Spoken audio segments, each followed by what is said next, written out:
Hello everyone, my name is Sri Swarkade, your biology teacher and welcome to the EduGrown। So students, आपका फिर से स्वागत है इस पर्टिकुलर वीडियो में। बहुत ही धमाकेदार वीडियो ये होने वाला है क्योंकि हम स्टडी करने वाले हैं यहाँ पे चैप्टर 13 क्लास 9th के लिए, है ना। और आपके लिए बहुत ही बढ़िया बात, ये जो चैप्टर है इसको हम एक शॉट में, दैट मीन्स एक बार में पूरा का पूरा कंप्लीट कर देंगे, है ना।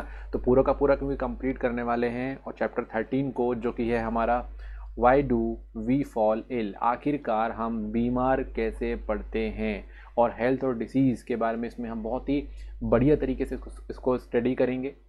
तो आप एक काम कीजिए कि जो पेन पेपर है ना, वो एकदम रख लीजिए।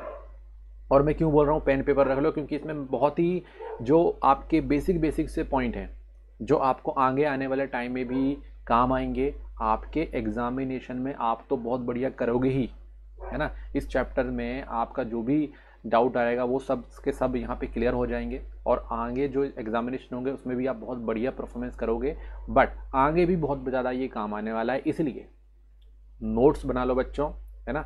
एक बार उसको देखो, है ना, तो काफ़ी मज़ा आएगा। तो आराम से बैठ जाओ और वीडियो स्टार्ट करो, एंड तक देखना। और एंड तक जब आप देखोगे तो आपको समझ में आएगा कि ये तो जो चैप्टर है वो तो पूरी तरीके से आपको समझ में आ गया है ना। तो बिना देर किए इस वीडियो को हम स्टार्ट करते हैं। और यार एक काम करो कि जो सब्सक्राइब बटन है ना, उसको सब्सक्राइब जो है उस पर क्लिक कर दो जल्दी से, है ना।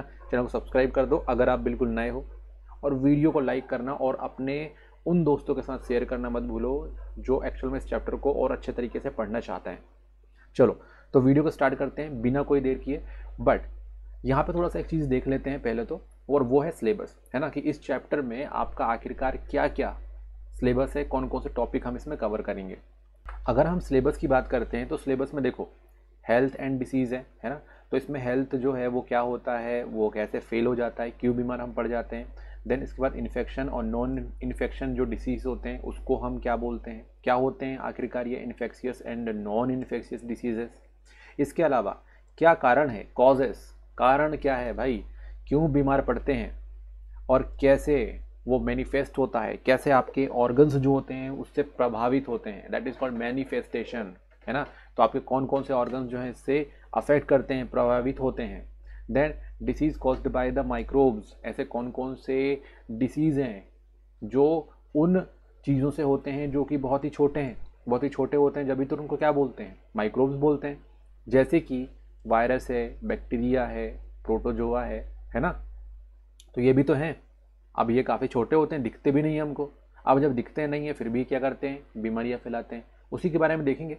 और इसके अलावा यहाँ पे प्रिवेंशन क्या है, अगर कोई बीमार पड़ गया, आपका दोस्त या फिर आपके कोई भी जो आपके जानने पहचानने वाले कोई अगर बीमार पड़ जाते हैं, तो आखिरकार उनको कैसे सेव किया जाए, कैसे बचाया जाए। आज के टाइम पे तो ये बहुत ज़्यादा ज़रूरी हो गया है कि भाई अगर कोई बीमार पड़ जाता है तो प्रिवेंशन टेक्निक तो आनी चाहिए। तो वो भी मैं आपसे डिस्कस करने वाला हूँ कि भाई कौन कौन सी प्रिवेंशन टेक्निक्स हैं। इसके अलावा जो ट्रीटमेंट होता है, आप डॉक्टर के पास जाते हो तो क्या करता है, ट्रीटमेंट कर देता है भाई। तो डॉक्टर साहब जो हैं आपका ट्रीटमेंट कर देते हैं, तो किस बिहाफ पे करते हैं, आखिरकार उसके पीछे का प्रिंसिपल क्या है, ठीक है, क्या साइंस है इसके पीछे, है ना। देन उसके बाद जो ट्रीटमेंट तो हो गया, अब ट्रीटमेंट होने के बाद क्या क्या प्रिवेंशन लेने हैं, है ना। इसके अलावा कुछ यहाँ पे प्रोग्राम्स हैं, जैसे कि बहुत ही इंपॉर्टेंट प्रोग्राम है पोलियो, पल्स पोलियो प्रोग्राम। आपने भी यहाँ पे पोलियो की 2 बूंद जो थे वो पिया होगा। तो जब आपने पिया है वो पोलियो के 2 बूंद, 2 ड्रॉप्स, तो आखिरकार वो प्रोग्राम क्या है, इन सब चीज़ों के बारे में आखिरकार इस चैप्टर में हम यहाँ पे स्टडी करेंगे, ठीक है। तो रेडी हैं आप लोग, और रेडी हो जाओ, है ना, क्योंकि बहुत ही बढ़िया तरीके से हम इसको स्टडी करेंगे, ठीक है। चलो तो स्टार्टिंग में देख लेते हैं। यहाँ पे थोड़ा सा मैं आपको बता देता हूँ, है ना, कि क्या होता है कि जो हमारा हेल्थ है ना स्टूडेंट्स, ये को बहुत ज़्यादा इंपॉर्टेंट है ना। मॉर्निंग में जॉगिंग वगैरह हम करते ही हैं, है ना, और नहीं करते तो आदत डाल लीजिए, है ना, ताकि आप क्या कर सकें, मॉर्निंग में जॉगिंग वगैरह कर सकें। तो यहाँ देखो जो वर्ल्ड हेल्थ डे है वो बेसिकली 7 अप्रैल को होता है ना। कैलेंडर में देखना 7 अप्रैल को मार्क कर देना, क्योंकि उस दिन क्या है आपका हेल्थ डे, आपके हेल्थ के बारे में सोचने का दिन है उस दिन। लेकिन यहाँ पे समझ में नहीं आता किसी किसी को कि आखिरकार ये जो हेल्थ है वो होती क्या है, हेल्थ किसको बोलते हैं, है ना। तो ये है हमारा स्टेट ऑफ वेलबीइंग, मतलब हमको जब अच्छा महसूस हो, वही तो क्या है, हेल्थ है। बट हमको अच्छा महसूस हो, लेकिन कैसे?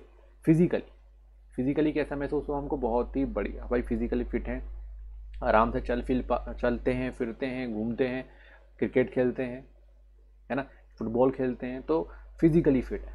फिजिकली क्या है, फिट है। बट यहाँ पे आपको ध्यान देने वाली ज़रूरत है कि भाई सिर्फ फिजिकली फिट होना ज़रूरी नहीं है, मेंटली भी तो स्ट्रांग है, होना चाहिए। तो हम मेंटली भी क्या बन पाएँ, स्ट्रांग बन पाएँ। और इसके अलावा मेंटली अगर होगा स्ट्रांग तो भी एक और पैरामीटर है, क्या है वो, सोशल, या दैट मीन्स कि सोशली भी आपको एक्टिव होना बहुत ज़्यादा ज़रूरी होता है।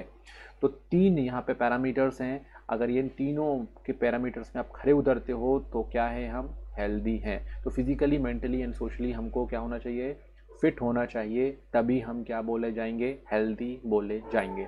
वही अगर हम बात करें तो हेल्दी बॉडी जो है उसमें क्या होता है कि उसकी बॉडी सही तरीके से फंक्शन कर पाती है, उसके टिश्यू सही तरीके से प्रॉपरली फंक्शन कर पाते हैं। ठीक है, अब देखो स्टूडेंट्स यहाँ पे ध्यान से, ये जो सारे के सारे काम है ना, बॉडी के अलग अलग पार्ट के काम, वो सभी क्या है, एक दूसरे से इंटरकनेक्टेड हैं। क्या होता है, अगर बॉडी का एक पार्ट भी सही तरीके से काम ना करे तो क्या होगा, आपके जो दूसरे पार्ट पे उसका ऑटोमेटिकली असर हो जाएगा। तो ये हम बोल सकते हैं कि all our body parts and the activity are interconnected. क्या है ये सब के सब, इंटरकनेक्टेड है भाई, एक दूसरे से जुड़े हुए हैं।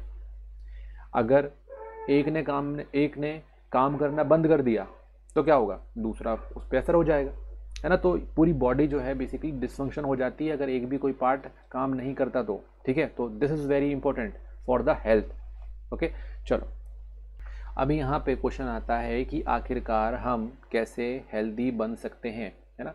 आपके मन में भी क्वेश्चन आया होगा, तो देखो यहाँ पे कि कैसे बन सकते हैं भाई, हेल्दी पर्सन बनने के लिए क्या चाहिए। भाई देखो, सबसे पहले ज़रूरी है आपका लाइफ स्टाइल, है ना। आपकी लाइफ स्टाइल आखिरकार कैसी है, कहीं आपकी लाइफ स्टाइल तो बिल्कुल आलसियों भरी तो नहीं है ना, दिन भर सो रहे हैं। तो इस टाइप की अगर आलसियों भरी अगर ज़िंदगी है तो समझ लो कि प्रॉब्लम क्रिएट हो जाएगी। तो क्या करना है, आपको हेल्दी बनना है तो क्या करना चाहिए, सबसे पहला एक्सरसाइज। क्या करना चाहिए, एक्सरसाइज। तो बहुत ज़्यादा ज़रूरी है एक्सरसाइज करना। देन उसके बाद प्रॉपर स्लीप, अच्छे से सो, है ना। बट एक स्पेसिफिक टाइम पीरियड में, ऐसा नहीं कि दिन भर 24 घंटे सोते जा रहे हैं। इसके अलावा रिलैक्स करो, दिन भर टेंशन लेके क्या करना है ना। तो थोड़ा बहुत क्या करना चाहिए, रिलैक्स भी करना चाहिए भाई। तो रिलैक्स भी करो, प्रॉपर स्लीपिंग भी लो और पढ़ो भी, है ना। तो यही तो राज है अच्छी लाइफ स्टाइल का। देन उसके अलावा यहाँ पे इनफ रिलैक्सेशन के बाद है हमारा बैलेंस डाइट। ऐसा नहीं कि कुछ भी खा रहे हैं, ठीक है। ज़्यादा कुछ भी खाएंगे तो क्या होगा, वेट बढ़ जाएगा। वेट बढ़ जाएगा तो फिर क्या, वेट बढ़ जाएगा तो ओबेसिटी। क्या होता है उसको, ओबेसिटी होता है, वेट बढ़ने वाली जो बीमारी है दैट इज़ कॉल्ड ओबेसिटी। तो ऐसी डिसीज़ जो है वो हो जाती हैं। तो भाई ध्यान रखना है इसको कि आपको सही डाइट लेना है, अच्छा डाइट लेना है, अच्छा खाना है ना। अच्छा खाने का मतलब है कि नॉर्मल डाइट, है ना, जिसमें ज़्यादा फैट का अमाउंट ना हो, जिसमें ज़्यादा कोलेस्ट्रॉल ना हो। तो इस टाइप की जो चीज़ें रहती हैं उसको बोलते हैं हम बैलेंस डाइट। इसके अलावा good personal health and hygiene, अच्छे से साफ़ सफाई रखो आसपास, और maintain the clean and healthy surrounding. तो भाई अगर ये लाइफस्टाइल आपने अपना लिया तो समझ लो आप तो बिल्कुल परफेक्ट। और इसके अलावा दूसरा तरीका होता है आपका treatment involving killing the microbes and pathogen. तो यहाँ पे तो क्या होता है कि भाई माइक्रो ऑर्गेनिज्म और पैथोजन जो होता है इसके कारण भी क्या हो सकता है, आप डिसीज़ पर्सन हो सकते हो, बीमार आपको ये कर सकता है। तो उनको किल करने के लिए आपको क्या लेना पड़ेगा, ट्रीटमेंट लेना पड़ेगा, जैसे कि एंटीबायोटिक। चलो इसके बारे में आपको बताऊंगा, ए बी लिख रहा हूँ मैं, A B that means antibiotic. तो एंटीबायोटिक के बारे में भी हम डिस्कस करेंगे, है ना। तो ये आपको समझ में आ रहा होगा कि हम कैसे एक हेल्दी लाइफ को परसीव कर सकते हैं, कैसे एक हेल्दी लाइफ जी सकते हैं, है ना। तो अगर सपोज करो कि आप बहुत ज़्यादा हेल्दी हो गए तो क्या है, मज़ा आ गया फिर तो, है ना। फिर तो क्या मज़ा ही आ गया। क्यों, क्योंकि आप क्या कर पाओगे, फिर बहुत बढ़िया तरीके से वर्क कर पाओगे, एकदम खुश, हैप्पी, है ना, बिल्कुल हैप्पी। वर्किंग एफिशिएंसी बिल्कुल इंक्रीज हो जाएगी आपकी अगर आपने हेल्थ जो है अगर अच्छा मिल गया आपको। Then cope up with social and mental pressure, आप जो रहेगा आपको मेंटल प्रेशर इतनी जल्दी नहीं आएगा, आप बिल्कुल फ्री माइंड होकर काम कर पाओगे। और लाइफ कैसी हो जाएगी, इनकी तरह, देखो किनकी तरह, इनकी तरह, बिल्कुल जॉयफुल, है ना। तो जॉयफुल अगर ज़िंदगी या जीवन चाहिए तो क्या होना पड़ेगा, आपको हेल्दी होना पड़ेगा। सो इस तरीके से आप समझ पा रहे हो कि कितना इम्पोर्टेंट है ये हेल्थ, है ना। चलो अब यहाँ पे देख लेते हैं, थोड़ा सा कंडीशन देख लेते हैं क्या क्या कंडीशन होनी चाहिए। तो भाई आपका good physical social environment, clean surround, good sanitation, proper garbage जो होता है, कचरा वचरा कूड़ा जो फैलता है उसको अच्छे से रखना, ड्रिंकिंग वाटर मतलब बढ़िया पानी, ऐसा नहीं कि बिल्कुल कंटामिनेटेड पानी पी रहे हैं ना, तो बहुत इंपॉर्टेंट है ये। देन इसके अलावा इकोनॉमिक कंडीशन, देखो फर्स्ट पॉइंट तो आपको समझ में आ रहा है कि आपका सराउंड कैसा होना चाहिए, बट सेकंड पॉइंट यहाँ पे देखो बहुत ज़रूरी है, इकोनॉमिक कंडीशन अच्छा होना चाहिए। दैट मीन्स जॉब अपॉर्चुनिटीज़ होनी चाहिए। आप एक सोसाइटी में रहते हो, हम एक सोसाइटी में रहते हैं, हम अगर बात करें तो हम एक्चुअल में एक सोसाइटी में रहते हैं जो एक दूसरे पे अफेक्ट करते हैं। तो सोसाइटी में रहने के लिए आपको ज़रूरत पड़ता है, पैसे की ज़रूरत पड़ती है, इकोनॉमी की ज़रूरत पड़ती है। तो जॉब अपॉर्चुनिटीज़ अच्छे हों ताकि अच्छा पैसा कमा सकें और न्यूट्रिशन फूड वो कंज्यूम कर सकें। तो ये बहुत ही इम्पोर्टेंट हो जाता है हमारे लिए कि एक अच्छी हेल्दी सोसाइटी के लिए, एक हेल्दी इंडिविजुअल के लिए इकोनॉमिक कितना बड़ा मेजर रोल प्ले करती है। इसके अलावा लाइफ स्टाइल आपकी एकदम एक्टिव होनी चाहिए, है ना, ऐसा नहीं बिल्कुल आलसियों की तरह पड़े हुए हैं, नहीं, आपको एक कोई सा स्पोर्ट्स जो है वो ज्वाइन करना चाहिए ताकि उसको आप सही तरीके से क्या कर सको, अपनी जो एक्सरसाइज है वो कंटिन्यूसली हो सके और आपका माइंड भी बिल्कुल फ्री रहे। ठीक है, तो रेगुलर जो एक्सरसाइज है और उसके अलावा हेल्थ कॉन्शियस एटीट्यूड बिल्कुल रखना चाहिए, है ना। तो ये सब चीज़ें आप करते हो, योगा करते हो, स्पोर्ट्स खेलते हो, तो आपकी जो लाइफ स्टाइल है वो तो बहुत बढ़िया हो जाएगी, है ना। तो बहुत बढ़िया तरीके से हम इसको देखो समझा कि एक्चुअल में हेल्थ के क्या सिग्निफिकेंस है ना। अब आते हैं यहाँ पे हेल्थ की बात करें तो जो हेल्थ होता है ना वो इंटरकनेक्टेड है, पता है, पर्सनल हेल्थ और कम्युनिटी हेल्थ से इंटरकनेक्टेड है। कम्युनिटी हेल्थ का मतलब जो आपके आसपास के लोग रहे हैं, हमको लगता है कि वो हमारी ज़िंदगी में क्या अफेक्ट डालेंगे, बट डालते हैं वो अफेक्ट, है ना, क्योंकि कम्युनिटी हेल्थ से ही हमारी पर्सनल हेल्थ जो है जुड़ी हुई होती है ना। तो ये बहुत ही इंपॉर्टेंट है स्टूडेंट्स ये चीज़ें जानना। ठीक है, अगर मैं कम्युनिटी हेल्थ की बात करूँ तो पहले उसको समझ लेते हैं कि आखिरकार ये चीज़ क्या है। देखो, it refer the maintenance, protection and improvement of whole community in which an individual live. मतलब इसका ये हुआ कि हम जहाँ पे रहते हैं उसके आसपास के जो लोग हैं उनकी भी जो हेल्थ है बिल्कुल अच्छी होनी चाहिए, तभी हमारी हेल्थ जो है वो अच्छी रहेगी। इसका सिंपल सा मीनिंग है ना। तो क्योंकि हम कम्युनिटी में रहते हैं और कम्युनिटी में अगर कोई डिसीज़ है तो सपोज़ करो कि जैसे अभी का टाइम है, जैसे कि वायरस फैल रहा है बहुत ज़्यादा, क्यों फैल रहा है, क्योंकि हमारे जो पड़ोसी हैं, हमारे जो आसपास के लोग हैं वो भी बीमार है। अगर वो बीमार है तो उनसे ही बीमारी हमारे पास आएगी और हमसे ही बीमारी उनके पास जाएगी। तो वी आर एक्चुअली इंटरकनेक्टेड, इसलिए यहाँ पे कम्युनिटी हेल्थ की बात हो रही है। चलो अब यहाँ पे देखते हैं हम पर्सनल हेल्थ के बारे में। पर्सनल हेल्थ की बात करें तो personal and community health are inter related, जैसा कि मैं थोड़ी देर पहले बताया, क्या है बच्चों, ये इंटर रिलेटेड है ये एक दूसरे से। ठीक है, and we protect our self by keeping our body clean, और हमारी बॉडी को अगर क्लीन रखेंगे तो हम जो है बीमारियों से बचे रहेंगे। ठीक है, तो इस तरीके से अगर हमको अच्छा रहना है, स्वस्थ रहना है, तो हमको हेल्दी इन्वायरमेंट की भी ज़रूरत पड़ेगी, है ना। और यहाँ पे हमको कम्युनिटी हेल्थ पे ध्यान देना पड़ेगा और उसको डेवलप करना पड़ेगा, तभी तो हम भी क्या रहेंगे, हेल्दी रहेंगे, है ना। तो बहुत ही सिंपल सा फिनोमेना, कम्युनिटी को अच्छा रखो हम भी अच्छे रहेंगे। ठीक है, तो इस तरीके से यहाँ पे हम देख सकते हैं। अब देखते हैं थोड़ा सा डिफरेंस के बारे में, जाते हैं डिफरेंस पढ़ते हैं। यहाँ पे हेल्दी एंड डिसीज़ फ्री जो पर्सनस हैं उनमें क्या क्या डिफरेंसेस हैं, है ना। थोड़ा सा पॉइंट देख लेते हैं। सबसे पहले हेल्दी का देखते हैं। Healthy, the state of well being, है ना, enough to functionally physically mentally socially. थोड़ी देर पहले ही बताया था मैंने, फिजिकली मेंटली और सोशली अच्छे हैं उसको हेल्दी बोलते हैं। एंड इसमें क्या होगा, इसमें it refer to the individual physical and social environment. इसमें हेल्दी जो है वो भी ये भी देखा जाता है कि आप खुद और उसके आसपास का जो सोशल इन्वायरमेंट है वो अच्छा है या नहीं है।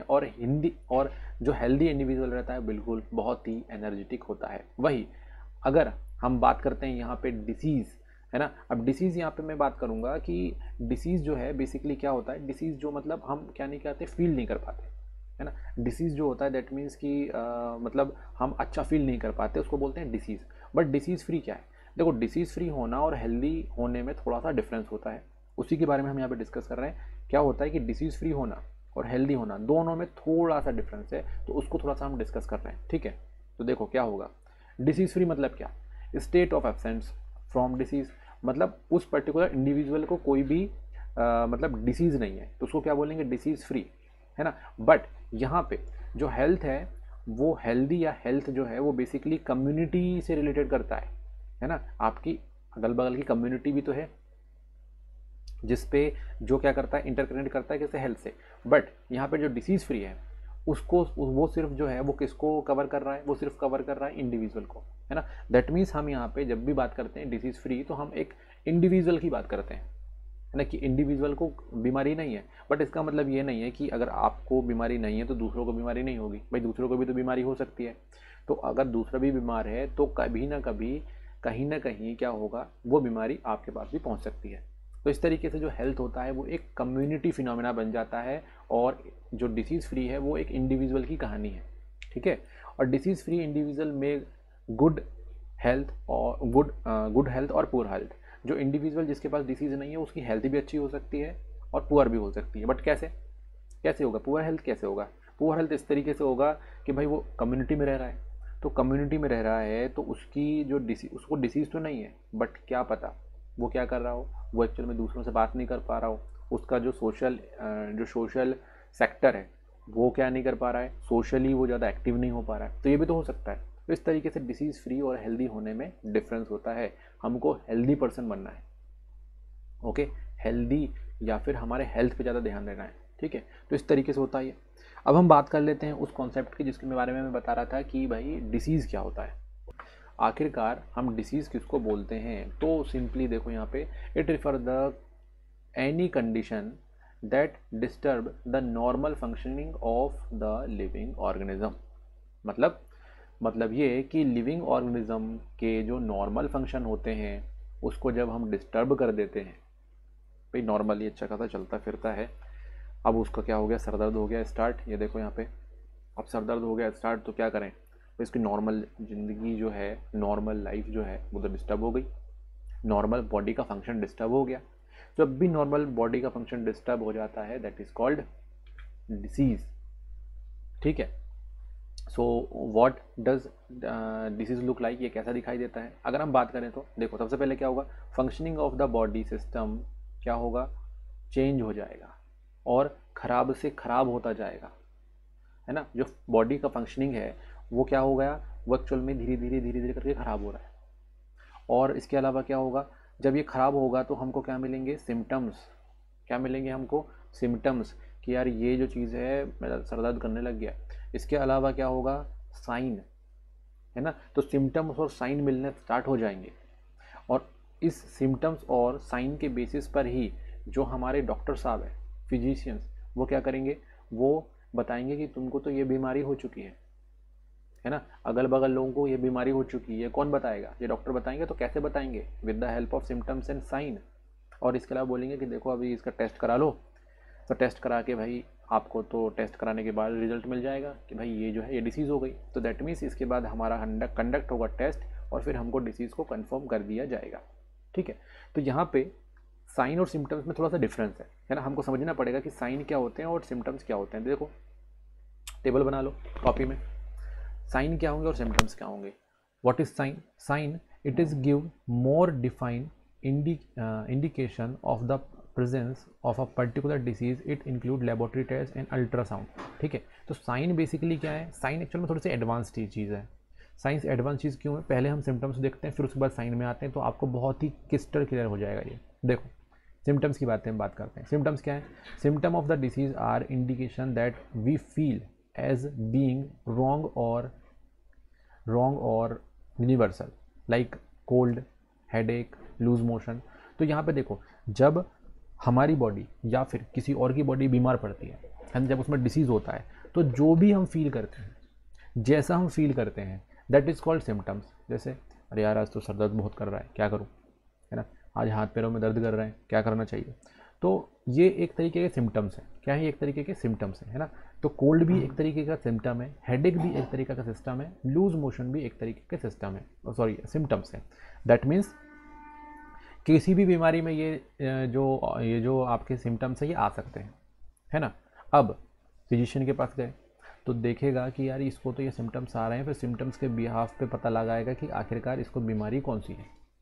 तो क्या कराएगा वो, लेबोरेटरी टेस्ट करवाएगा, अल्ट्रासाउंडिंग करवाएगा। तो ये बेसिकली क्या है, आपके साइन है जो बताते हैं कि हाँ यही बीमारी आपको है। तो साइन जो रहते हैं ना वो आपको बिल्कुल बता देते हैं कि नहीं आपको तो यही बीमारी है, कंफर्म कर देते हैं। So this is the sign. Okay, चलो अब थोड़ा सा पढ़ते हैं हम कि डिसीज़ आखिरकार होते किसके कारण है ना। देखो स्टूडेंट, एक बार काम करना, इस वीडियो को जो है शेयर कर देना अपने दोस्तों के साथ, ठीक है, ताकि अधिक से अधिक, ज़्यादा से ज़्यादा बच्चे जो हैं इसको अच्छे से पढ़ लें। और तुम तो पढ़ ही लोगे, आप तो पढ़ ही रहे हो यहाँ पे, है ना, और बहुत बढ़िया तरीके से पढ़ रहे हो, है ना।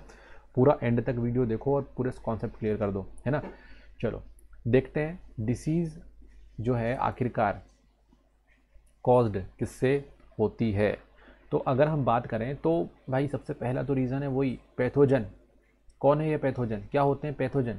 अरे पैथोजन वो जो हमारी बॉडी के अंदर अटैक कर देते हैं, है ना, हमको सही से रहने नहीं देते, हमारी बॉडी में जाते हैं और हमारी बॉडी में को ही खाने लग जाते हैं, हमारी बॉडी को ही यूज़ करने लग जाते हैं, हमारी बॉडी से ही पूरा खाना पीना सब खाएंगे। That is called pathogen. कौन कौन है ये? जैसे कि वायरस, बैक्टीरिया, फंजाई, प्रोटोजोन्स और वर्म्स, ये सभी के सभी क्या हैं, पैथोजन है। हमारी बॉडी में अटैक कर देते हैं, नॉर्मल बॉडी में अटैक कर देंगे और फिर क्या करेंगे, उसी की बॉडी को एज ए फूड यूज़ करेंगे और खुद क्या करेंगे, ग्रो करने लग जाएंगे वहाँ पे। सो this is called the pathogen, ठीक है। और यहाँ पे ये पहला रीज़न है ना। पहला रीज़न क्या है, पैथोजन है पहला रीज़न भाई। जो डिसीज़ होता है उसका पहला रीज़न है पैथोजन। अगला है पुअर हेल्थ और अंडर नरिशमेंट्स। अगर कोई इंडिविजुअल अच्छे से खा पी नहीं रहा है ना, तो भाई ऑब्वियसली उसकी बॉडी में न्यूट्रिशन की कमी हो जाएगी, और न्यूट्रिशन की कमी हो जाएगी तो क्या हो जाएगा, उसको डिसीज़ हो जाएगा। तो भाई गुड हेल्थ बहुत ज़रूरी होता है, अच्छी हेल्थ नहीं रहेगी तो डिसीज़ हो जाएगा उसको। और दूसरे चीज़ें देखो, हेरिडिटी एंड जेनेटिक डिसऑर्डर। तो भाई ऐसे कुछ ऐसे डिसीज़ होते हैं या ऐसी बीमारियां होती हैं जो क्या करती हैं, जो बेसिकली पेरेंट से मिलती हैं बच्चों को। तो पेरेंट से जो बच्चों को मिलती हैं इस टाइप के डिसीज़ को हम बोलते हैं हेरिडिटिकल और जेनेटिक डिसऑर्डर्स। क्या बोलते हैं, हेरिडिटिकल और जेनेटिक डिसऑर्डर, जो पेरेंट से प्रोजेनी को मिलता है ना। इसको इस तरीके से बोलेंगे, जो पेरेंट से बच्चों में हो जाता है। तो यहाँ पे डिसीज़ जो है हेरिडिकली ट्रांसफ़र होते रहते हैं। इसके अलावा lack of proper treatment, immunization.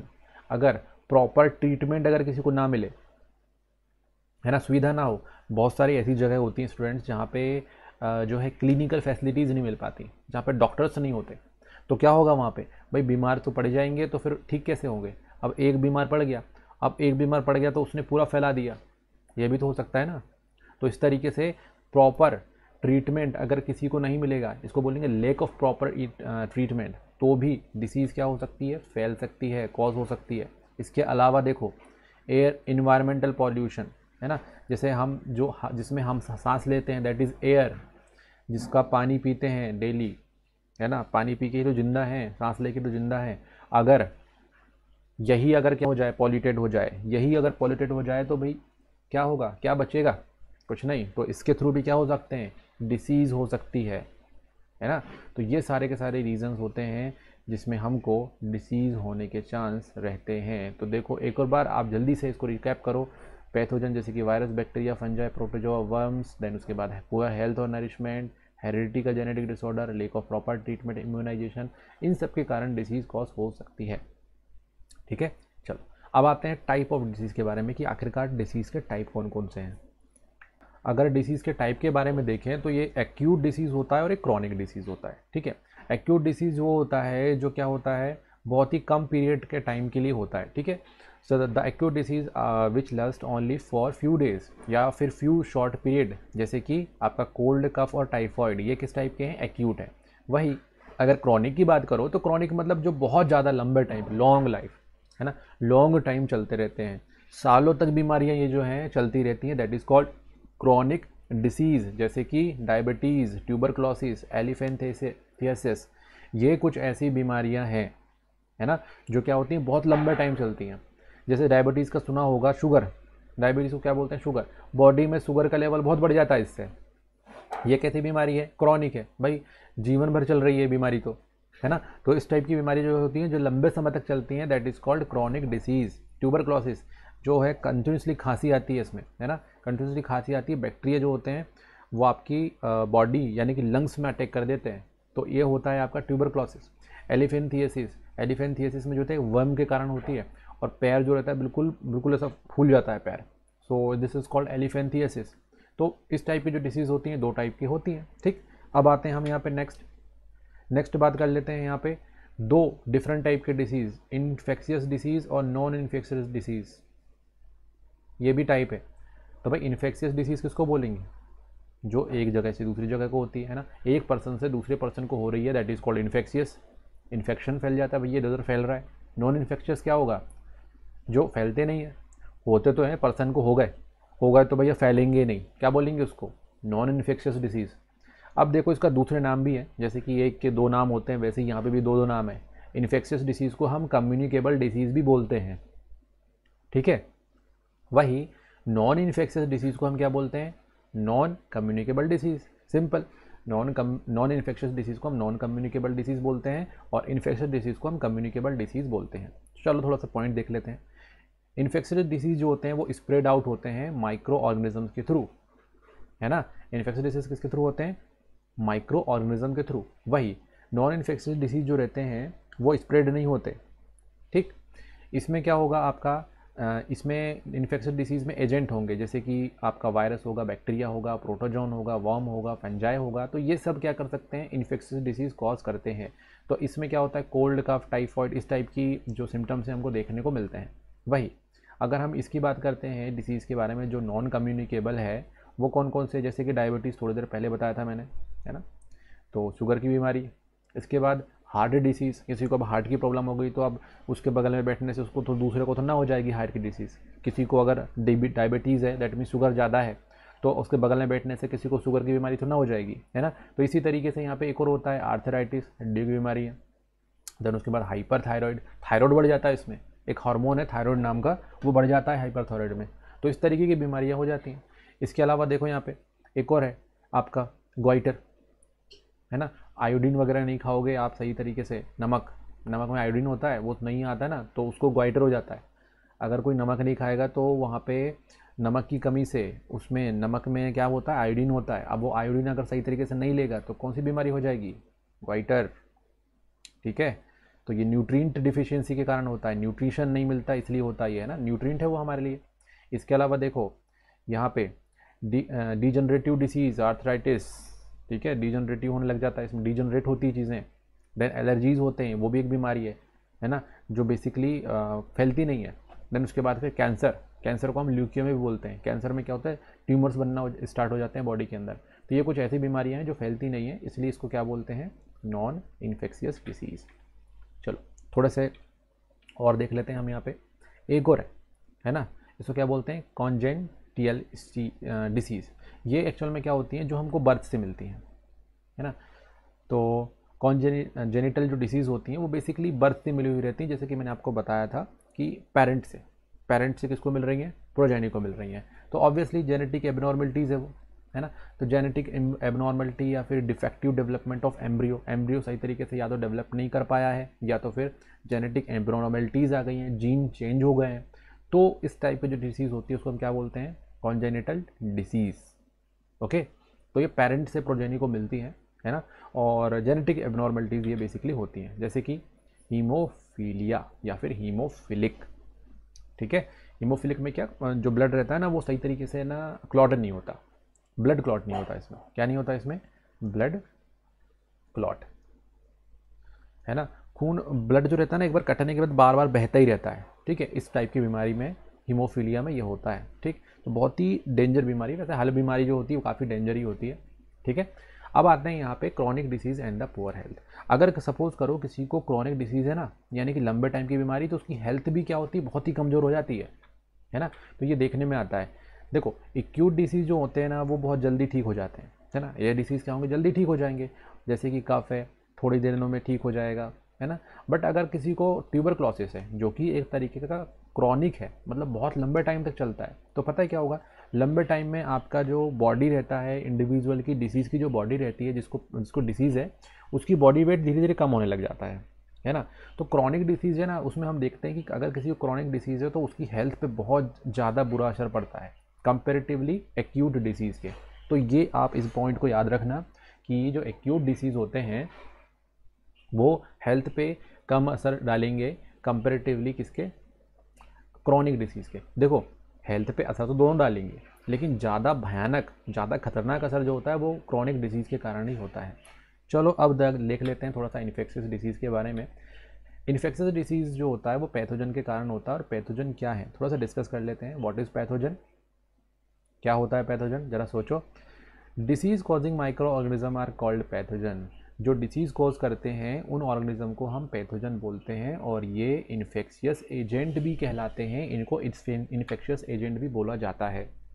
अगर इसकी कैटेगरी देखें, कैटेगराइज कर देते हैं भाई कौन कौन से होते हैं, तो देखो बैक्टीरिया होंगे कुछ, तो फंगस होंगे, प्रोटोजोन्स होंगे और वर्म्स होंगे। ठीक है, तो प्रोटोजोन भी हो सकते हैं। ठीक, तो बैक्टीरिया जो रहते हैं जैसे कि Salmonella typhi, Mycobacterium tuberculi, Vibrio cholera, Bacillus anthracis. मतलब डरो मत, आराम से मतलब नोट डाउन कर लो, इसको आराम से याद कर लेना। ठीक है, अगला आपके लिए इसलिए लगाया है ताकि आप जो है इसको स्क्रीनशॉट ले लो या फिर उसको अच्छे से याद कर लो कि कौन कौन सी चीज़ें हैं। अब फंजाई में क्या क्या है देखो, पॉइजनस मशरूम भी बहुत सारे पॉइजनस होते हैं, खाते हैं उनको, है ना, मशरूम जो होते हैं। उसके बाद आपका ट्राइकोफाइटोन पता है, जो आपके हाथ में जो कभी कभी वो आ जाता है ना, फंगस जाती है, दाद वगैरह हो जाते हैं, तो ये इसी कारण होता है। ठीक, इसके अलावा प्रोटोन जैसे कि अमीबा और आपका ट्राइपोनोसोमा, देन उसके बाद प्लाज्मोडियम और लेस्मेनिया, ये सब कुछ हैं जो प्रोटोजोन्स है बेसिकली। वर्म्स जो हैं एस्केरियस, है ना, और इसके अलावा फिलेरिडिया। तो जो ये फ्लोरिडिया है इसके कारण भी क्या होते हैं, ये वर्म्स है एक तरीके का, जिसके कारण क्या होता है डिसीज़ कॉज होने लग जाते हैं। तो ये सारे के सारे पैथोजन की एक कैटेगरी बना ली हमने कि यार ये है, ये तो बैक्टीरिया कैटेगरी का है, ये दूसरा है फंगस है, तीसरा प्रोटोजोन है, ये क्या है वर्म है।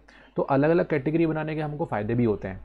क्या होता है कि जो एक एक कैटेगरी के जो डिसीज़ होते हैं ना वो एक जैसे सिम्टम देते हैं, जिससे हम क्या आसानी से डिसीज़ का पता लगा सकते हैं कि किसके कारण ये डिसीज़ हो रही है। और अगर ये पता लगा लिया कि किसके कारण डिसीज़ हो रही है तो हम उसका ट्रीटमेंट भी अच्छे से कर सकते हैं, है ना। इसलिए इन कैटेगरी को बनाना बहुत ज़्यादा ज़रूरी है। ठीक है, तो जैसा कि मैंने ये बताया कि भाई why it is important that we think of these categories of infectious agent. आखिरकार क्यों हम एजेंट बना रहे हैं, मतलब इन इन्फेक्शियस एजेंट का क्यों हम कैटेगरी बना रहे हैं, तो क्यों ज़रूरी है। These category are important factor to decide the what kind of treatment use. ये जो चीज़ें होती हैं ये हमको ये डिसाइड करने में बड़ी हेल्प कर देती हैं कि भैया आखिरकार ट्रीटमेंट कैसे लिया जाए, कैसे इसको ठीक किया जाए। तो देखो the membrane of each group, कौन कौन से ग्रुप थे, वायरस थे, बैक्टीरिया थे। ठीक है, तो ये सब चीज़ें थे। अब देखो यहाँ पे कुछ मैं आपको बताने वाला हूँ आपके कि कौन कौन से आपको जो है एनसीईआरटी बुक में दिए हुए हैं ये बेसिकली डायग्राम। तो किस किस के डायग्राम है, तो देखो ये पता है किसका डायग्राम है, ये बेसिकली डायग्राम तो नहीं, इसको हम बोलेंगे माइक्रोस्कोपिक इमेज। ठीक है, तो माइक्रोस्कोपिक इमेज है ये बेसिकली, जिसमें आप यहाँ पे क्या देख पा रहे हो, यहाँ पे आप देख पा रहे हो ये ऑर्गेनिज्म, है ना। और ये देखो साइज़ 500 नैनोमीटर, देखो कितना साइज़ का है ये एक लाइन जो है ना 500 नैनोमीटर की लाइन है ये। तो ये देखो इतने छोटे छोटे नैनोमीटर में इनका साइज़ है। इतने छोटे क्या हो सकते हैं, वायरसेस हो सकते हैं। सो यहाँ पे जो आप पिक्चर देख रहे हो ये सार्स वायरस है। कौन सा वायरस है, सार्स। ये सार्स वायरस की जो फैमिली है ना आज आपको परेशान करके बैठी हुई है, कौन है वो, कोविड भी इसी फैमिली की है। देखो एनसीईआरटी वाले कितने आगे थे, सार्स का फ़ोटो पहले ही दे रखा है, आज हम इसी से परेशान है ना। सालों से ये फ़ोटो जो है इसमें है और ये इसी से हम आज परेशान है। ठीक है, रेस्पिरेटरी सिंड्रोम है बेसिकली, ये रेस्पिरेटरी सिंड्रोम जो है वो कॉज करता है ये। ठीक, तो सार्स वायरस, और ये देखो 500 नैनोमीटर, बहुत ही छोटा। इसके अलावा यहाँ पे देखो दूसरा स्टेफाइलोकोकाई। ये सर्कल दिख रहे हैं, ये हैं छोटे छोटे स्टेफाइलोकोकाई। ये बैक्टीरिया है, क्या है ये, बैक्टीरिया, और एक्ने कोज करते हैं। एक्ने, चेहरे पे जो एक्ने हो जाते हैं ना उसको कोज करने वाले ये बैक्टीरिया हैं। और इनका जो साइज़ है देखो 5 माइक्रोमीटर है। अब ये देखो ये माइक्रोमीटर है और ये नैनोमीटर है। ठीक है, ये जो साइज़ है ये नैनोमीटर है, नैनोमीटर यानी कि नैनो, और ये है माइक्रो। ठीक है, तो माइक्रो जो रहता है वो बड़ी यूनिट है, और नैनोमीटर मतलब उससे भी बहुत ज़्यादा छोटा, 10⁻⁹ यानी कि नैनो। ठीक है, तो इस तरीके से क्या हो सकता है, दो बैक्टीरिया देखा आपने। अब आते हैं नेक्स्ट देखो यहाँ पे ये है आपका ट्राइपेनोसोमा। ये एक प्रोटोजोन है। क्या है ये? एक तरीके का प्रोटोजोन है। थोड़ा सा बड़ा करके बताता हूँ मैं आपको, है ना। ये वर्म है, ये देखो, ये ट्राइपेनोसोमा, ठीक है, काफ़ी बड़ा है ये, ठीक है, ब्लड सेल के बराबर है। और इसके अलावा यहाँ पे देखोगे दूसरा, यहाँ पे ये आपको जो ऊपर दिख रहा है ना, ये क्या है? ये है आपका लेशमैनिया। ये प्रोटोजोआ है, प्रोटोजोन है ये भी क्या है? प्रोटोजोन है, ठीक है। जो बेसिकली कालाजार जो है चेहरों पे हो जाता है, ये कॉज करता है, ठीक। और यहाँ पे आप देख पा रहे हो, तो यहाँ पे आप देख पाओगे ना, तो ये जो वाइट वाइट इतना बड़ा दिख रहा है ना, ये क्या है? WBC है ये, है ना, हमारा इम्यून सिस्टम का पार्ट, इम्यून सिस्टम, है ना। हमारा इम्यून सिस्टम काम करता है ना, हमारा इम्यून सिस्टम से ही तो ये बच के रहते हैं। हमारा इम्यून सिस्टम जब एक्टिव हो जाता है ना, तो ये भगते फिरते हैं, इनको कुछ नहीं हो सकता, इनको ख़त्म कर दिया जाता है, ठीक है। तो इस तरीके से हम यहाँ पे देख पा रहे हैं कि कैसे कितने टाइप के सेल्स होते हैं, कितने बढ़िया जो डायग्राम है उसके थ्रू आप इसको देख पा रहे हो। अगला देखो एक और, ये वर्म है ना। क्या नाम है इसका? इसका नाम है एस्केरियस, ठीक है। और ये राउंड वर्म बोलते हैं, और ये हमको मिलता है स्मॉल इंटेस्टाइन में। कहाँ मिलता है? ये स्मॉल इंटेस्टाइन में मिलता है, ठीक। चलो, why it is important that we think these categories of infectious disease, जो कि हमारा टॉपिक चल रहा है, आखिर क्यों ये इम्पोर्टेंट है? चलो जल्दी देखो। These categories are important factor in deciding that what kind of treatment use. आखिर कौन सा ट्रीटमेंट हम यूज़ करें, ये कौन बताएगा? यही बताएगा।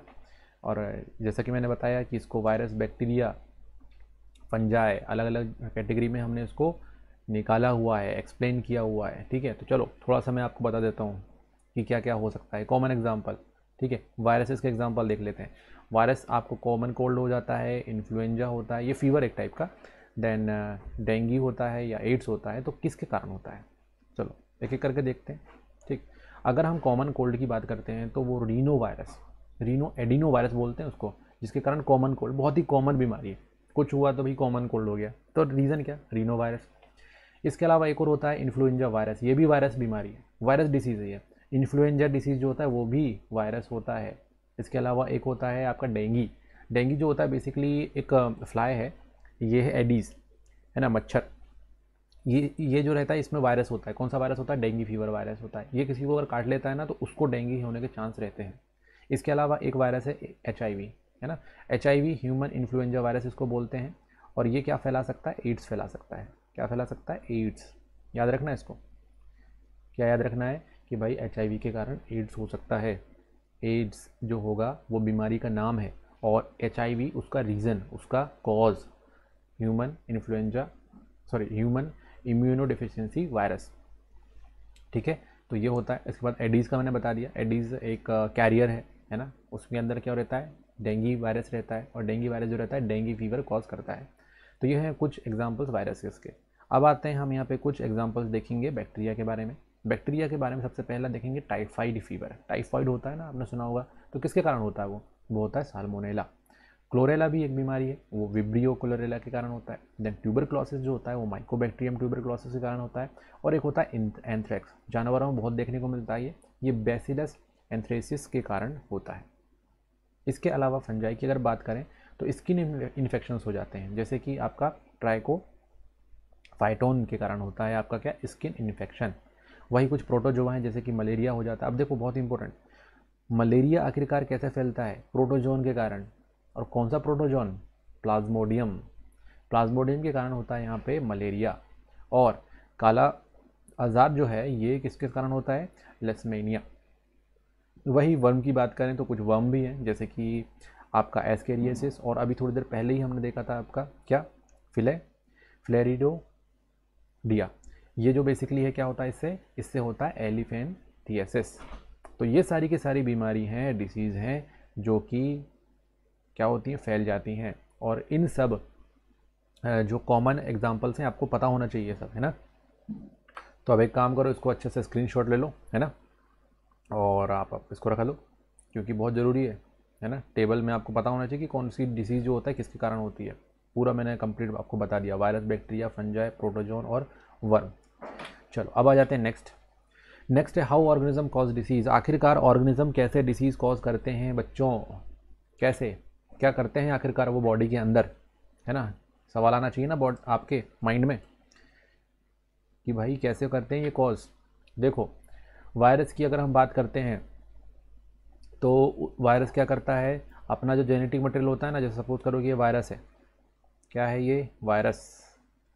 अब ये वायरस जो है क्या करता है, जेनेटिक मटेरियल को होस्ट सेल के अंदर पहुंचा देता है ना। मतलब ये सेल है ना, और ये वायरस है, सपोज करो इसको थोड़ा सा और बना देते हैं खतरनाक। ये इसके अंदर जेनेटिक मटेरियल है, क्या है ये जेनेटिक मटेरियल। अब ये जेनेटिक मटेरियल को इसके अंदर पहुंचा देगा, और अंदर पहुंचाने के बाद क्या करेगा, ये जो जेनेटिक मटेरियल है इसी के चीज़ों का यूज़ कर लेगा और ख़ुद को क्या करेगा, मल्टीप्लाई कर देगा। और ख़ुद को मल्टीप्लाई करने के बाद ये इतने सारे हो जाएंगे कि ये हो जाएगा बस्ट, फूट जाएगा ये। इस तरीके से करता है काम वायरस।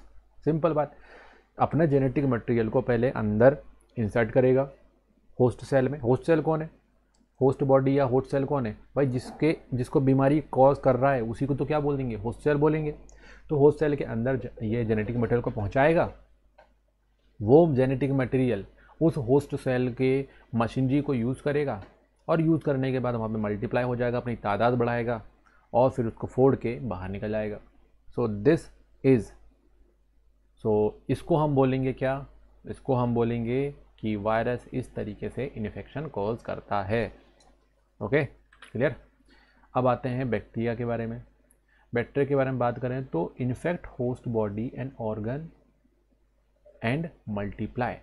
ये क्या करेगा, इन्फेक्ट करेगा होस्ट बॉडी को, जैसे कि मैंने आपको अभी बताया कि भाई क्या करते हैं, ये इन्फेक्ट करते हैं। अब इन्फेक्ट करने के बाद फिर क्या करेगा, उसको अंदर बॉडी के अंदर मल्टीप्लाई करने लग जाएगा, है ना। सिंपल सी बात है। जैसे सपोज करो ये हमारा ब्लड का एरिया है, कोई आया यहाँ पे माइक्रो ऑर्गेनिज्म, अब इसने अच्छा खासा खाना पीना खाया बढ़िया तरीके से, और उसके बाद फिर अपने आप को बढ़ाने लग गया।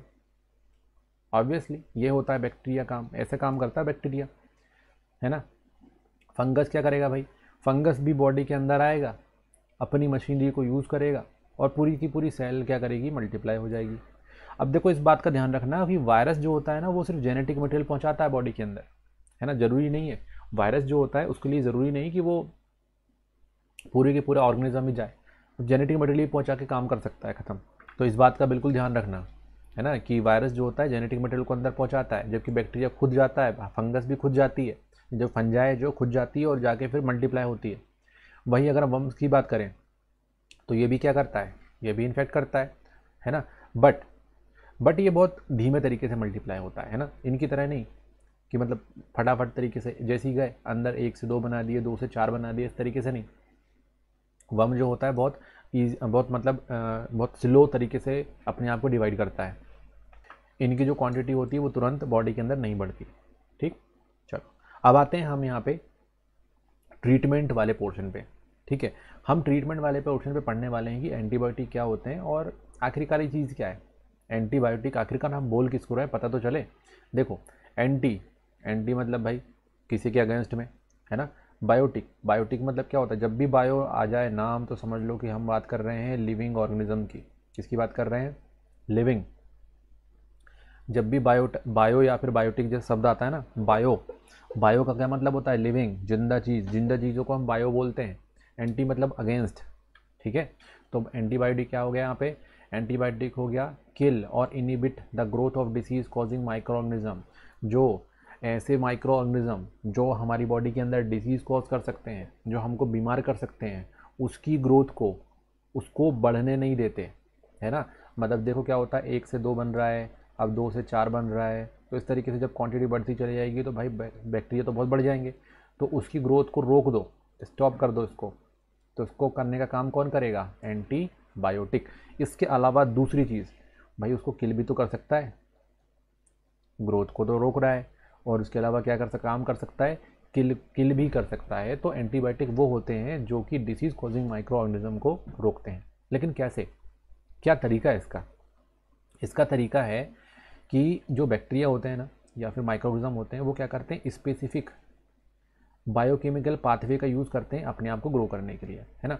सपोज करो कि ये है, अब ये जो रहेगा ना, अपने आप को ग्रो करना है, तो ग्रो करने के लिए एक स्पेसिफिक पाथवे यूज़ करेगा। अब ये पाथवे क्या है, जैसे कि ये जो पर्टिकुलर सेल है, ये क्या करेगी, जब डबल बनाएगी तो उसको किसकी ज़रूरत पड़ेगी, लेयर की। तो जब लेयर की ज़रूरत पड़ेगी तो लेयर को वो बनाएगा। ठीक है, तो यहाँ पे देखो ये क्या बना रहा है, सेल वॉल बना रहा है। अब ये जब सेल वॉल बनाएगा तभी तो आगे जाके अच्छे तरीके से ग्रोथ कर पाएगा। तो क्या होगा कि सेल वॉल जो बनने की जो प्रोसेस है ना, उसी को क्या बोलते हैं, पाथवे बोलेंगे। अब जब ये चीज़ें बनेंगी तो हमारा जो एंटीबायोटिक है ना, ये क्या करेगा, ये एंटीबायोटिक इसके पाथवे में डिस्टर्ब कर देगा, और डिस्टर्ब कर देगा तो ये फिर अपना सेल वॉल नहीं बना पाएंगे, और सेल वॉल नहीं बना पाएंगे तो भाई डेथ हो जाएगी इनकी। तो इसको हम इस तरीके से लिख सकते हैं कि they block the biochemical pathway important for the bacteria. जो बैक्टीरिया के लिए इंपॉर्टेंट पाथवे हैं उनको ब्लॉक कर दो, और कौन ब्लॉक करेगा, एंटीबायोटिक ब्लॉक करेगा। तो इस तरीके से एंटीबायोटिक वर्क करते हैं। एक एग्जांपल लेते हैं, मैंने जैसा कि बताया कि make a cell wall to protect themself. अब यहाँ पे क्या होता है कि जो बैक्टीरिया रहते हैं वो सेल वॉल बनाते हैं अपने आप को प्रोटेक्ट करने के लिए। अब यहाँ पे एक एंटीबायोटिक है जिसका नाम है पेनिसिलिन। क्या नाम है इसका, पेनिसिलिन। नाम याद कर लो भाई, इसका इंपॉर्टेंट नाम है ये पेनिसिलिन। पेनिसिलिन जो है फर्स्टली आइडेंटिफाइड एंटीबायोटिक है। पहली बार इसकी खोज हुई थी, किसकी, पेनिसिलिन की, है ना। अलेक्जेंडर फ्लेमिंग नाम के बहुत ही ग्रेट साइंटिस्ट ने इनको क्या किया था, पेनिसिलिन को खोज किया था। ठीक, तो आपको बता दूं ये कि पेनिसिलिन बहुत ही इंपॉर्टेंट एंटीबायोटिक है, बट ये काम कैसे करता है थोड़ा देखो। अब हमको पता चल गया कि ये बैक्टीरिया का भाई वॉल बनाना बहुत ज़रूरी है इसकी ज़िंदा रहने के लिए। अगर वॉल नहीं बनाया तो ज़िंदा नहीं रह पाएगा। तो भाई हमने केमिकल जो है हमारे साइंटिस्ट ने खोजा, नाम क्या दिया, पेनिसिलिन दिया। वो क्या करता है कि block the bacterial process that build the cell wall. Cell wall बनाने की जो प्रोसेस है उसी में उसने अड़ंगा डाल दिया। भाई अब तुम जो है सेल वॉल नहीं बना पाओगे, क्यों, क्योंकि हमने आपको डिस्टर्ब कर दिया। अब तो तुम सेल वॉल बिल्कुल ही नहीं बना पाओगे। अगर नहीं बना पाए तो फिर क्या होगा, ख़त्म, गेम ओवर, है ना। So the growing bacteria become unable to make cell wall. Cell wall ये नहीं बना पाएंगे और ये आसानी से ख़त्म हो जाएंगे।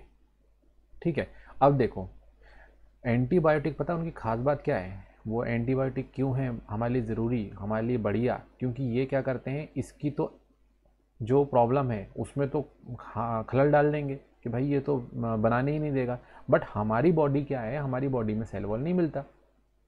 अच्छा, हमारी बॉडी में सेल वॉल मिलता है क्या, नहीं मिलता। कैसे पता, क्योंकि हमारी बॉडी में कौन सी सेल मिलती है, यूकैरियोटिक। कौन सेल मिलती हैं, यूकैरियोटिक। और अगर हमारे बॉडी में यूकैरियोटिक सेल मिलती हैं तो क्या उसमें सेल वॉल मिलता है, मिलता है कि नहीं मिलता, नहीं मिलता। तो भाई हमारे उसमें इस एंटीबॉडी का, इस एंटीबायोटिक का कोई काम ही नहीं है ना। हमारे बॉडी जो रहेगी वो तो बिल्कुल बढ़िया हो जाएगी, बट उसका क्या है, उसको तो सेल वॉल बनाना है ना, उसको रोक दिया उसने, है ना। तो human cell do not make a cell wall anyway, so penicillin can not have such effect so on. इसलिए हमारी बॉडी में हमारे को कोई असर नहीं है। ठीक है, तो इस तरीके से हम यहाँ पे देखते हैं कि एंटीबायोटिक जो होते हैं वो डिसीज़ कॉजिंग माइक्रो ऑर्गेनिज्म को तो अफेक्ट करते हैं, बट हमको अफेक्ट नहीं करते। हालांकि यहाँ पे देखो एक चीज़ समझ लो, इसके साइड इफ़ेक्ट होते हैं। ठीक है, हर एंटीबायोटिक का, हर केमिकल का हमारी बॉडी में साइड इफ़ेक्ट होता है, बट इतना हानिकारक नहीं होता कि किल कर दे। ठीक, penicillin will have this effect any other bacteria to use such process for making cell wall. तो इस तरीके से दूसरी बैक्टीरिया के लिए भी हम उसको भी ख़त्म करने के लिए हम यहाँ पे इसका यूज़ कर सकते हैं। ठीक है, चलो इतनी बात तो समझ में आ गई। बट देखो वायरस पता थोड़ा सा अलग है। अब यहाँ बोलेंगे सर ये वायरस के बारे में क्या बता रहे हैं। अब देखो भाई वायरस के बारे में पढ़ना ज़रूरी है, क्योंकि इसी ने तो हमारा नाक में दम कर रखा है, परेशान कर रखा है इसने, वायरस ने हमको। तो भाई वायरस आखिरकार उसका असर क्यों नहीं होता, क्यों ना हम एंटीबायोटिक खा के और वायरस को भी ख़त्म कर दें, बीमारी ख़त्म कर दें हमारी अपनी, कैसे कर दें। तो भाई वायरस में असर नहीं होता इसका, क्यों नहीं होता, देखो क्यों आखिरकार वायरस बच जाते हैं, because they do not use pathway. इस टाइप के पाथवे का ये यूज़ नहीं करते, जिसके कारण एंटीबायोटिक्स जो होते हैं वो वायरस पे असर नहीं करते। आगे समझ में, चलो अब बढ़ते हैं हमारे नेक्स्ट टॉपिक की तरफ, जो है मीन्स ऑफ स्प्रेड। आखिरकार ये बीमारियां कैसे स्प्रेड होती हैं, एक दूसरे को कैसे होती हैं, बीमारियां एक दूसरे को फैलाई जा रही हैं। ठीक है, तो फैल रही हैं भयंकर बीमारियां, कैसे फैल रही हैं, तो भाई ये फैलती हैं इन्फेक्टेड पर्सन से। किससे फैलती हैं, इन्फेक्टेड पर्सन से। जो इन्फेक्टेड पर्सन होता है उसी से बीमारियां आगे बढ़ती चली जाती हैं। कैसे, इन्फेक्टेड पर्सन जो रहेगा उससे किसी एजेंट को होगा, जैसे कि मॉस्किटो को, है ना, मॉस्किटो ने इन्फेक्टेड पर्सन को कट किया, मैंने बाइट किया, तो क्या होगा, वो इन्फेक्शन जो है इसके पास चला जाएगा, इससे फिर दूसरे इंसेक्ट के पास जाएगा, फिर दूसरे इंसेक्ट के पास से फिर एक हेल्दी पर्सन के पास वो जा सकता है।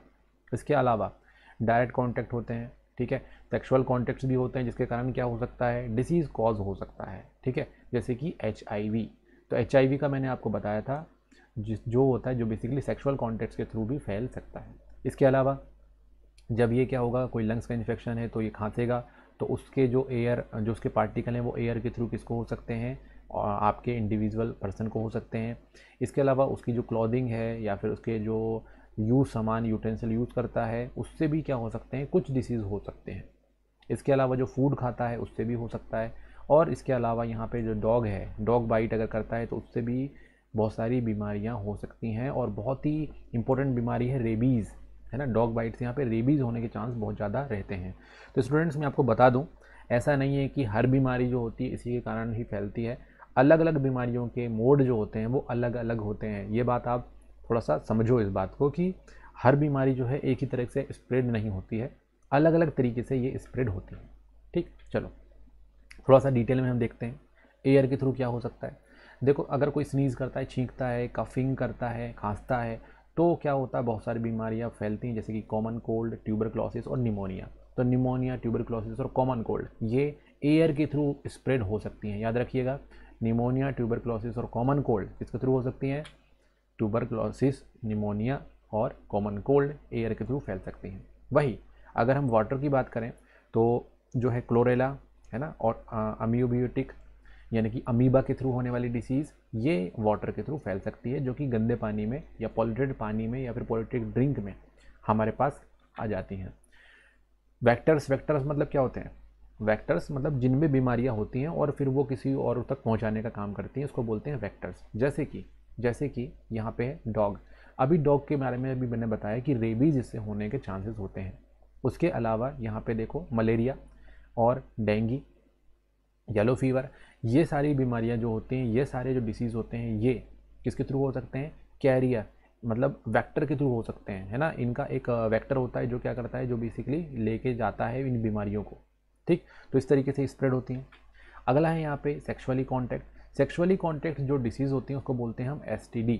क्या बोलते हैं इसको हम, STD, सेक्सुअली ट्रांसमिटेड डिसीजेस। आप ये याद रखना, सेक्सुअली ट्रांसमिटेड डिसीज़ क्या होती हैं, सेक्सुअली ही एक दूसरे से फैल सकती हैं। तो इसमें सिफिलिस और एड्स, ये दो बेसिक नेम है, जो बेसिकली क्या होता है, सेक्सुअली कॉन्टैक्ट से स्प्रेड हो सकती हैं, ओके। और इसके अलावा ये जो डिसीज़ हैं, ये ब्लड ट्रांसफ्यूजन के थ्रू भी क्या हो सकती हैं, एक दूसरे को हो सकता है। मतलब सपोज़ करो कि कोई पर्सन है, उसको या तो एड्स है या सिफिलिस है, अब उसका ब्लड जो है किसी और को ट्रांसफ्यूज़ कर दिया गया, चढ़ा दिया गया, ज़रूरत थी तो चढ़ा दिया, बट अगर उन्होंने टेस्ट नहीं किया तो क्या होगा, ये डिसीज़ उसको भी हो जाएगी। इसके अलावा मदर से ये क्या हो सकता है, उसके बच्चे तक भी ये डिसीज़ फैल सकते हैं। अगला आता है हमारा फिजिकल कांटेक्ट। फिजिकल कांटेक्ट जो होता है उससे भी हो सकता है ये, है ना। तो कुछ कुछ ऐसे डिसीज़ रहती हैं, जैसे पर्सन, जैसे क्लॉथ एक दूसरे का एक्सचेंज करके यूज़ करते हैं, है ना, या तो एक दूसरे के साथ कांटेक्ट करते हैं, तो उसमें भी ये फंगल इन्फेक्शन होने के चांस होते हैं। तो ये हो गया हमारा means of spread, that means अलग अलग मोड से अलग अलग टाइप के डिसीज़ होने के चांसेस होते हैं। Is that clear? बढ़िया, चलो बढ़ते हैं नेक्स्ट है हमारा यहाँ पे एड्स। एड्स जो है वो बेसिकली उसका पूरा नाम है एक्वायर्ड इम्यून डिफिशियंसी सिंड्रोम, है ना। तो एड्स का फुल फॉर्म क्या हो जाएगा, एक्वायर्ड इम्यून डिफिशियंसी सिंड्रोम। इसमें इम्यून सिस्टम, इम्यून जो है ना यहाँ पे, इम्यून सिस्टम क्या होता है, ये हमको बीमारी से बचाता है, इसी को क्या कर देगा, ख़त्म कर देगा। तो इसको बोलते हैं एड्स। क्या बोलते हैं इसको हम, एड्स बोलते हैं। अब एड्स के बारे में थोड़ा सा और बातें कर लेते हैं कि ये क्या क्या चीज़ है। तो जैसे कि मैंने बताया आपको, एड्स जो होता है वो बेसिकली होता है HIV के कारण। HIV human immuno deficiency virus. अगर इसका ट्रांसमिशन की बात करें तो sexual contact, blood transfusion, then उसके बाद अगर कोई ब्लेड वगैरह और निडल है एक दूसरे के साथ अगर एक्सचेंज करते हैं, या फिर दिस में also transmitted from infected mother to the foetus, मतलब मदर से बच्चे को भी ये हो सकता है। एक बात ध्यान रखना इसमें कि ये जो इन्फेक्टेड निडल का मतलब क्या होता है कि अगर किसी पर्सन को एड्स है और वो जिस ब्लेड का यूज़ कर रहा है, अगर वही ब्लेड किसी हेल्दी पर्सन ने यूज़ कर लिया तो उसको ये डिसीज़ हो जाएगा, इसका मतलब यहाँ पे ये है, ठीक है। प्रिवेंशन करने के तरीके ये हैं कि यहाँ पे जो ब्लड ट्रांसफ्यूजन जो होता है वो जब भी करवाओ तो एक बार टेस्ट कर लो कि वो HIV पॉजिटिव है या फिर नहीं है। देन इसके अलावा यहाँ पे सिरिंज और निडल जो है वो बिल्कुल प्रॉपरली सही तरीके से डिस्पोजेबल होना चाहिए। सेक्सुअल कॉन्टैक्ट जो है अननोन पर्सन के साथ नहीं होना चाहिए। और सैलून या फिर सैलून वगैरह जाते हैं तो वहाँ पे आप ध्यान रखें कि एक ही ब्लेड एक से ज़्यादा लोगों में यूज़ ना हो। तो इस तरीके से क्या हो सकता है, हम एड्स से प्रिवेंट हो सकते हैं, बच सकते हैं। अब आते हैं हम यहाँ पे organ specific tissue specific manifestation, ठीक है। तो बेसिकली ऑर्गन स्पेसिफिक डिसीज़ के बारे में हम यहाँ पे स्टडी करने वाले हैं, ठीक है, कि कैसे जो होती है डिसीज़ फैलती हैं। सबसे पहले अगर हम बात करें तो ट्यूबरक्लोसिस की बात करते हैं, ठीक है। ट्यूबरक्लोसिस कहाँ पे इन्फेक्ट करता है? ट्यूबरक्लोसिस इन्फेक्ट करता है लंग्स में। तो सबसे पहला ऑर्गन जो है हमारा कौन सा है? पहला ऑर्गन हम जिसके बारे में स्टडी कर रहे हैं वो है लंग्स। लंग्स की बहुत सारी बीमारियां होती हैं, ठीक है, और सबसे खतरनाक बीमारियों में से एक है ट्यूबरक्लोसिस, जो कहाँ पे होती है? लंग्स में होती है। और ये बैक्टीरिया होता है बेसिकली जो नोज से लंग्स तक जाता है और फिर लंग्स में क्या करेगा? डिवाइड होने लग जाएगा। Okay, so microbes which enter through the mouth are likely to stay guts, है ना। और कुछ कुछ ऐसे माइक्रोब्स भी होते हैं जो आपके गट तक जाते हैं। गट तक जाने वाले कौन कौन से? जैसे कि टाइफॉइड, है ना। और इसके अलावा लीवर, टाइफॉइड जो है लीवर में क्या जाता है? लीवर में अगर जाता है तो क्या कर देते हैं? वो जॉइंडिस कर देते हैं, ठीक है। देखो, लीवर की जो बीमारी होती है, लीवर से रिलेटेड अगर लीवर में बैक्टीरिया ने इन्फेक्टेड कर दिया है तो जॉइंडिस होने के चांस रहते हैं। लेकिन अगर गट में कर दिया है, यानी कि आपके जो आपके इंटेस्टाइन वाले पोर्शंस हैं उन पे अगर इन्फेक्शन हो गया है तो टाइफाइड कॉज हो सकता है वहाँ से। और माउथ और जिसके अलावा मैंने आपको बताया अभी लंग्स में इन्फेक्ट करता है, तो ट्यूबरक्लोसिस जो है एक डिसीज़ होती है, ठीक। इसके अलावा वायरस के बारे में बात कर लेते हैं तो एड्स, जिसके बारे में अभी पूरी तरीके से मैंने अभी एक्सप्लेन किया कि क्या होता है। एड्स पता है क्या करता है? एड्स डैमेज कर देता है इम्यून सिस्टम को, है ना। इम्यून सिस्टम को इफेक्ट कर देता है, मतलब इम्यून सिस्टम हमारा पूरी तरीके से डाउन हो जाता है एड्स के कारण, जो कि HIV के कारण फैलता है ना। HIV जो है इसका वायरस है, ओके। और अलग अलग ऑर्गन और टिश्यू में ये एंटर करता है, बट इफेक्ट किस में करेगा? इम्यून सिस्टम में। इसके अलावा यहाँ पे एक और वायरस है, ठीक है, जिसको क्या बोलते हैं, जो क्या फैलाता है? ब्रेन फीवर फैला देता है। क्या नाम है इसका? जापानीज। तो ये जो आपका वायरस है ये क्या फैलाता है? ब्रेन फीवर, ठीक। मॉस्किटो बाइट के कारण ये बॉडी के अंदर जाता है और ब्रेन फीवर यहाँ पे कॉज कर देता है। अब आते हैं हम यहाँ पे इसके ट्रीटमेंट के बारे में, है ना। ट्रीटमेंट के प्रिंसिपल समझ लेते हैं कि आखिरकार कैसे किसी डिसीज़ को ट्रीट किया जा सकता है, कैसे इससे बचा जा सकता है, आखिरकार जो डॉक्टर्स होते हैं उसको किस तरीके से हैंड ओवर करते हैं, ठीक है, हैंडल करते हैं। देखो, ट्रीटमेंट जो होता है अगर हम उसको देखें तो 2 स्टेप जो बहुत ही बेसिक स्टेप है ना, 2 स्टेप से हम क्या कर सकते हैं? किसी भी डिसीज से फाइट कर सकते हैं। फर्स्ट स्टेप देखो, पहला क्या होगा? Reduce the effect of the disease, यानी कि सबसे पहले सिम्टम्स को कम करना। जैसे सपोज करो कि डिसीज़ हो गया तो क्या सर दर्द कर रहा है, तो सर दर्द को कम करो। तो सर दर्द को कम करना अगर करते हैं तो ये क्या हो जाएगा? आपके सिम्टम को हम रिड्यूस कर रहे हैं ताकि आप अच्छा फील कर सको। और दूसरा, किल द माइक्रोब्स, जो माइक्रोब्स जिसके कारण बीमारी फैल हो रही है उसी को मार दो, उसी को ख़त्म कर दो। तो इस तरीके से हम क्या करते हैं? 2 स्टेप में हम अपने आप को ठीक करते हैं। पहला, जो सिम्टम्स होते हैं उसको कम करते हैं। जैसे सर दर्द है तो सर दर्द की गोली खा रहे हैं, है ना। अगर पूरी बॉडी में पेन है तो बॉडी पेन की भी गोली खा रहे हैं, ठीक है। तो इस तरीके से हम क्या करते हैं? पेन रिड्यूस करते हैं और फिर जिसके कारण ये हो रहा है उसी को हम ख़त्म कर देते हैं, किल कर देते हैं, ठीक है। तो दो स्टेप समझ में आई बात, ठीक। अब देखो यहाँ पे the treatment of infectious disease consist 2 step, जैसा कि मैंने अभी आपको डिस्कस कर लिया, एक बार रिकैप करो इसको, है ना, कि सबसे पहले हम इफेक्ट कम करेंगे और फिर उसके बाद उसको किल कर देंगे, ठीक। अब यहाँ पे अगर हमको रिड्यूस करना है इफेक्ट को तो आखिरकार उसके लिए क्या करना चाहिए, है ना। तो उसके लिए हमको मेडिकेशन लेना पड़ेगा, जो कि फीवर है, पेन है, लूज मोशन है, उसको कम करने के लिए हमको बहुत सारे डिफरेंट केमिकल्स यूज़ करने पड़ेंगे, ड्रग यूज़ करने पड़ेंगे। जैसे कि पेन को कम करने के लिए हमारे पास है पैरासीटामोल। क्या है? पैरासीटामोल।